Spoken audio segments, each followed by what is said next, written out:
స్వతంత్రం వచ్చినప్పుడు జామీందారుల దగ్గర, జాగీర్దారుల దగ్గర, భూస్వాముల దగ్గర లక్షలాది ఎకరాల భూములు ఉండే. ఆనాడు శ్రీమతి ఇందిరాగాంధీ గారు, పివి నరసింహారావు గారు అగ్రికల్చర్ సీలింగ్ యాక్ట్ తీసుకొచ్చి ఆ లక్షలాది ఎకరాల భూములను ప్రభుత్వం తీసుకొని అదరగొట్టే కారం రంగు రుచి ఆచి కారం పొడి.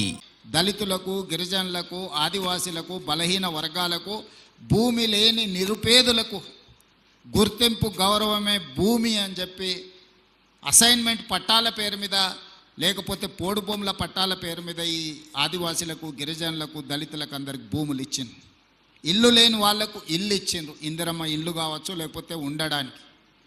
ఈరోజు ప్రభుత్వం దగ్గర పంచడానికి భూమి లేదు. మీరందరు గ్రామీణ ప్రాంతాల నుంచే వచ్చిండ్రు.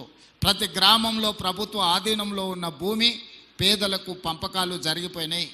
ఇప్పుడు ఏమైనా చేయగలిగితే పేదలకు ఇళ్ల పట్టాలు ఇవ్వాలంటేనే చాలా కష్టమైన పరిస్థితి. ఈరోజు ప్రభుత్వం వైపు నుంచి భూములు ఆశించడమో ఇతర ఏదైనా ఆర్థిక లబ్ధి ఆశించే కంటే మా ప్రభుత్వం ఇవ్వగలిగింది విద్యనే. విద్య ఒక్కటే మీ జీవితాలను మారుస్తుంది. విద్య ఒక్కటే మీ తల్లిదండ్రులను ఆత్మ గౌరవంతో తలెత్తుకునే విధంగా ఈ సమాజంలో నిలబెడుతుంది. విద్య రాని వాడు వింత పశువు అని ఎప్పుడో పెద్దలు చెప్పారు. ఈరోజు ఈ సమాజంతో పోటీ పడాలి అని అంటే, ఈ సమాజంలో అభివృద్ధి చెందిన పౌరులుగా మీకు గుర్తింపు రావాలి అని అంటే మీరు విద్యలో రాణించాలి. అందుకే ఈరోజు విద్యనే ప్రథమ ప్రాధాన్యత కింద మా ప్రభుత్వం తీసుకొని ముందుకెళ్తుంది.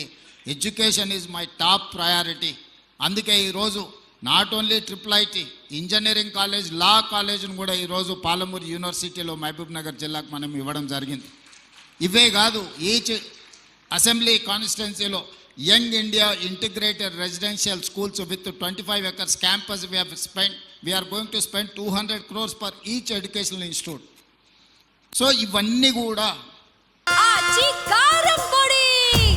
అదరగొట్టే కారం రంగు రుచి ఆచి కారం పొడి.